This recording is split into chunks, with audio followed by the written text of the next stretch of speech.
खासतौर से मुसलमानों के बारे में ये सवाल किया जा रहा है कि मुसलमानों को बड़ा नुकसान है जी। तो एसआईआर कोई नई चीज़ नहीं है। और आदिल साहब, अभी सुनने में आ रहा है कि जो ये बीएलओ हैं जो ये सर्वे कर रहे हैं वो हाँ, आत्महत्या तक कर रहे हैं। ये बहुत बड़ी खतरनाक, आपने बिल्कुल सही कहा और सही इशारा आपने किया। दोस्तों, मैं हूं आपका अपना शाकिर और मेरे साथ हैं टाइम्स ऑफ पीडिया के एडिटर और पॉलिटिकल एनालिस्ट आदिल खान। आदिल साहब, हम आपसे एसआईआर के बारे में पूछना चाहेंगे कि एसआईआर क्या है।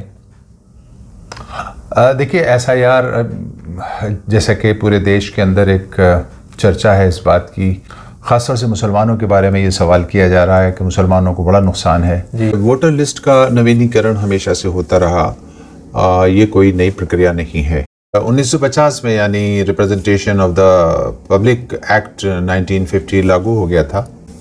तो ये कहिए कि 1950 से 1956 तक बुनियादी मतदाता सूची तैयार की गई थी। ये वो दौर था जब पहली राष्ट्रीय मतदाता सूची बनाई गई।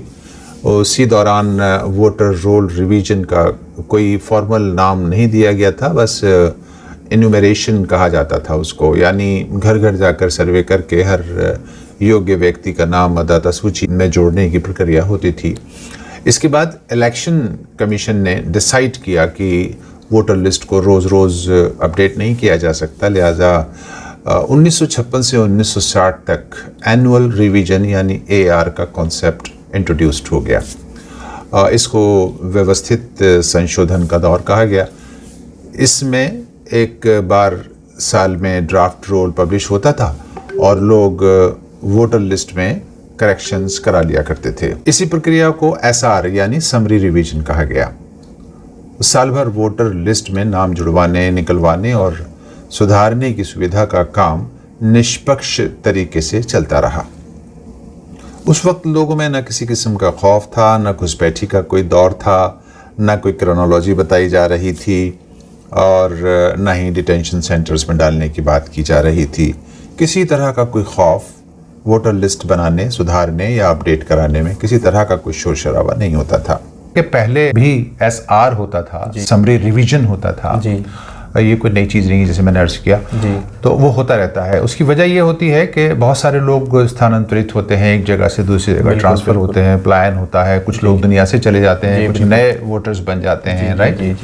तो इस सिलसिले में ये कोई नई चीज़ नहीं है, प्रक्रिया चलती रही है। लेकिन अब इतनी पेचीदा क्यों हो गई है, अब इतना डर और खौफ लोगों में क्यों है, ये एक सवाल है जी। तो इसके बारे में हमारे दर्शक शायद जानना चाहते हैं, उनके लिए ये जवाब है, ये डराए जाने की एक सियासत है, पॉलिटिकल स्ट्रेटजी है कि लोगों को डर और खौफ के माहौल में रखा जाए। बिल्कुल।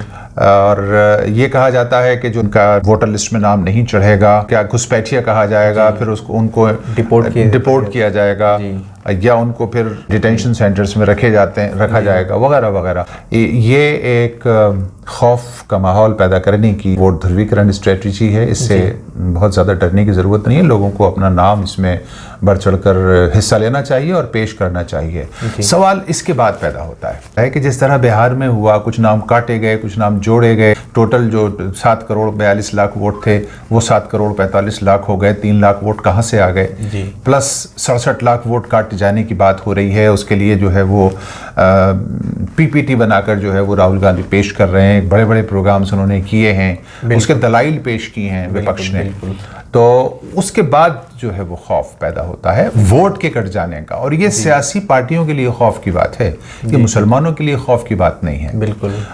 मतलब कोई आदमी यूँ कहे वोटर लिस्ट में नाम नहीं है तो आप हिंदुस्तानी नहीं हैं, ऐसा नहीं हो सकता। हिंदुस्तानी होने के दस्तावेज बहुत सारे हो सकते हैं। आधार कार्ड, जिसके लिए भारत सरकार ने आधार कार्ड को हमारी ज़िंदगी के हर शोबे से जोड़ दिया है। बिल्कुल। हमारा आधार कार्ड, हमारा पासपोर्ट नहीं बन सकता, हम ट्रैवल नहीं कर सकते, हम आधार के बिना कोई अपना और डॉक्यूमेंट ही पेपर नहीं बना सकते। बिल्कुल।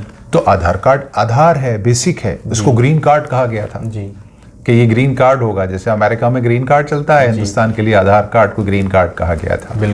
मुझे लगता है कि इसमें कोई घबराने की बात नहीं है, अलबत्ता सियासी पार्टियों के घबराने की बात है जी। विपक्ष के लिए घबराने की बात है कि उनके वोट कटेंगे और जाहिर है उन्हीं के वोट काटे जाएंगे। हालांकि विपक्ष का खौफ भी सही है कि भी इससे लोकतंत्र को खतरा है जी।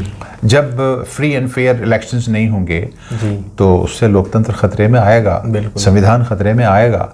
तो विपक्ष का एक जो फिक्र है वो ये है कि अगर लोकतंत्र ख़त्म हो गया तो देश ख़त्म हो जाएगा, क्योंकि हमारा देश का आधार ही लोकतंत्र है। संविधान ख़त्म हो गया तो लोगों के हुकूक की पामाली होगी, लोगों के राइट्स जो है वो मारे जाएंगे, अधिकार उनके जो है वो छीन लिए जाएंगे, और लोगों को दूसरे और तीसरे दर्जे का शहरी बनाने की एक प्रक्रिया शुरू हो जाएगी। लोकतांत्रिक देश में जनता की जो वैल्यू है वो वोट की है एक्चुअली। तो आज तो ये है ना, वोट छिन जाएगा, लोग वोट नहीं देंगे, जनता वोट नहीं देगी, तो फिर हम जो है वो सड़क पे आ जाएंगे। तो ये एक बहुत बड़ी ताकत है लोकतंत्र में, जनता का वोट का अधिकार। ये अधिकार कहीं ना कहीं नेता को झुका कर रखता है, वरना हाथ जोड़ कर आने वाले नेताजी और प्रधान सेवक कहलाने वाले वो पता नहीं क्या जुल्म ज्यादती के पहाड़ तोड़ेंगे अगर ये वोट का सिस्टम ही खत्म हो जाएगा। तो डेमोक्रेसी की ये खूबसूरती होती है कि उसमें जनता की बालादस्ती होती है।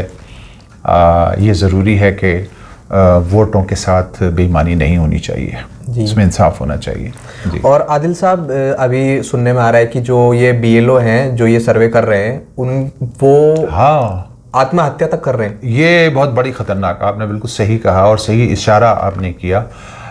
BLOs असल में क्यों आत्महत्या कर रहे हैं? देखिए, एक जो उजलत है सरकार को जल्दी से जल्दी SIR कराने की, इसके पीछे एक बहुत खतरनाक सोच छुपी हुई है। जी बिल्कुल, जल्दी करो जल्दी करो जल्दी करो।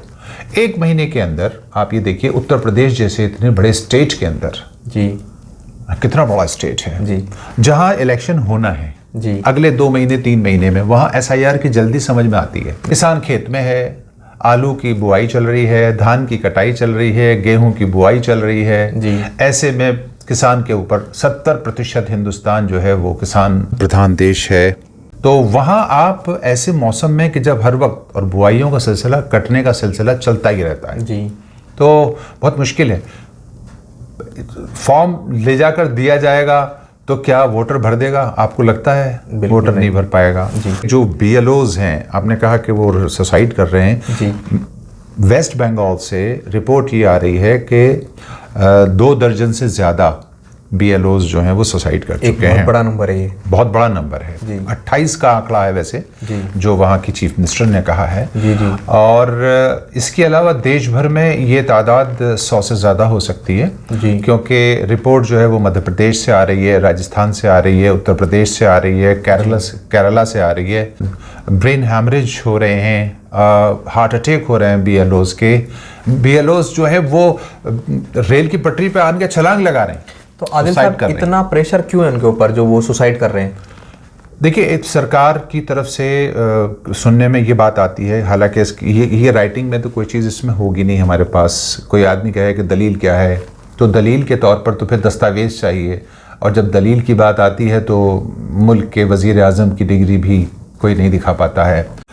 असल में सत्ता के छिन जाने का दबाव है, यानी जिनकी जो फर्जी डिग्री वाले हैं, जो फर्जी देशभक्त हैं, उनको सत्ता के छिन जाने का खौफ है और डर है। उसका एक ये प्रेशर है, सारा दबाव इसी का है। क्योंकि जिस दिन इनके हाथ से सत्ता जाएगी, फिर उसके बाद इनकी जगह वही होगी जिसके बारे में पूरा देश जानता है। देश की जनता को ठगने वालों की जगह जाहिर है वही है जो देशद्रोह की होती है। अब इसी प्रेशर में इस दबाव की पूरी कड़ी है, जिसमें DM का SDM पर, SDM का तहसीलदार पर, तहसीलदार का BLOs पर ये दबाव और प्रेशर है कि जल्द से जल्द करके ला कर दो, क्योंकि पीछे से सरकार का दबाव है कि जल्द से जल्द लाओ ताकि हम इस इलेक्टोरल सिस्टम को ही डिस्ट्रॉय कर दें। लोग कहने लगे, लोग ऊब जाएं, ये कहें कि यार भाई पीछे छुड़ाओ इस चुनाव से हमारा, हम तो बहुत परेशान हो गए। ये भी कहा जा सकता है, लोग ये कह सकते हैं। हाँ, एक और जो रिपोर्ट है, ये जितने भी BLOs हैं, कोई एक्सपर्ट नहीं होते कंप्यूटर चलाने के, मोबाइल चलाने के, अपलोडिंग करने के, उनको पता नहीं होता है। उनकी कोई बाज़ाब्ता ट्रेनिंग नहीं है। प्रेशर आ रहा है कि जल्दी करके लाओ। अब BLO के लिए 800 से 1000 तक का वोटर्स उसके BLO के क्षेत्र में आते हैं, यानी बूथ लेवल ऑफिसर के क्षेत्र में आते हैं जी। 800, 900, 1000 वोटर्स का पहले पूरी डिटेल्स लेना, उनका एक एक नंबर उसका भरना, तहकीक करके उसको इकट्ठा करना, फिर उसको अपलोड करना, बड़ा काम है, बहुत पेचीदा काम है, बहुत चैलेंजिंग उनकी ड्यूटीज वक्त है। उनके ऊपर बहुत ज़्यादा प्रेशर है जी। रातों की नींद हराम है उनकी। बिल्कुल। और फिर किसान इस बारे में उनको कहते हैं भाई यहाँ मैं अब खेती करूँ या तेरा ये फार्म भर के दूँ। जी, आपने देखा होगा इस तरह की बहुत सारी रिपोर्ट्स आ रही हैं। जी जी जी। तो ये सारे प्रेशर्स हैं। और हाँ, जो इसके बाद की एक प्रेशर है वो ये कि अगर तुमने इसको with in the time frame नहीं करके दिया तो तुम्हारी नौकरी छीन ली जाएगी, तुम्हें नौकरी से निकाल दिया जाएगा। इतना बड़ा प्रेशर, इतना बड़ा प्रेशर है जी। जो बच्चा जो परिवार पाल रहा है उसकी नौकरी जाने का खतरा है। बिल्कुल। उधर से वो जल्दी जल्दी कर रहा है, हाथ पैर फूले हुए हैं उसके, उधर किसान उसको भगा रहा है, रपटा रहा है कि भाई मेरे पास क्यों आ रहे हो, मैं खेती करूं या यही करूं। जी। तो इससे पहले भी हुए हैं, पहले ज़्यादा ऐसे चर्चा नहीं हुई। जी। अब ये चर्चाएं बनाई गई हैं और ये सारे का सारा सरकारी प्रेशर है। इस प्रेशर को कम करना चाहिए ताकि BLOs के साथ में भी संवेदना व्यक्त की जानी चाहिए। जो दुनिया से चले गए उनके साथ हम अपनी संवेदना व्यक्त करते हैं, सबसे पहले हमें यही बात कहनी चाहिए थी। आपके सवाल की बात, सियासतदानों के लिए ये चीज़ छोटी हो सकती है। जी। एक BLO ही तो मरा है, जी जी। 10 BLO तो मरे हैं, लेकिन जिसके घर का मरा है उनको, परिवार वालों को तो बहुत ज़्यादा दुख होता होगा। अब आप समझिए, जी। उसके लिए तो बहुत बड़ी घटना है। बिल्कुल। सब कुछ लूट गया उसका। जी। जिसके घर का एक नौजवान चला गया जो कमा रहा था। बिल्कुल बिल्कुल। यह कमा रही थी। इससे रिलेटेड एक फ्रॉड भी सामने आ रहा है, तो उसके बारे में आप थोड़ा बताना चाहेंगे? हाँ, ये आपने बिल्कुल ठीक सवाल किया कि फ्रॉड भी असल में आपदा में अवसर तलाश करने की प्रवृत्ति है, जैसा कि आमतौर पे आपने देखा। इससे पहले कोविड में लोगों ने खूब अवसर तलाश किए, सियासत का एक हरबा बन गया है, मुद्दा बन गया है।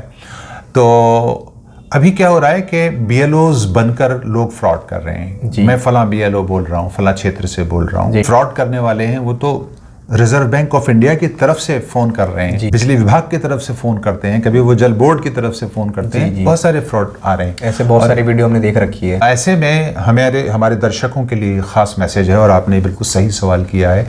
अगर आपसे कोई BLO के नाम पर कुछ डिटेल्स मांगता है तो उसको डिटेल न दें, और अपना फार्म BLO जहाँ बैठा हुआ है, प्रधान के, ग्राम पंचायत सभा के या किसी नगर पालिका के अध्यक्ष के यहाँ, जहाँ पे भी वो स्टेशन है, आप वहीं जाएं और वहाँ उनसे बैठकर बात करें। ऐसी बातें जो ख्याल रखने की हैं वो आपको चाहिए कि आप वो डिस्क्रिप्शन में डाल दें। जी बिल्कुल।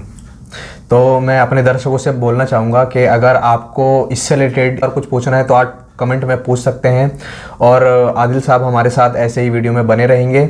तो आदिल साहब शुक्रिया। बहुत बहुत शुक्रिया।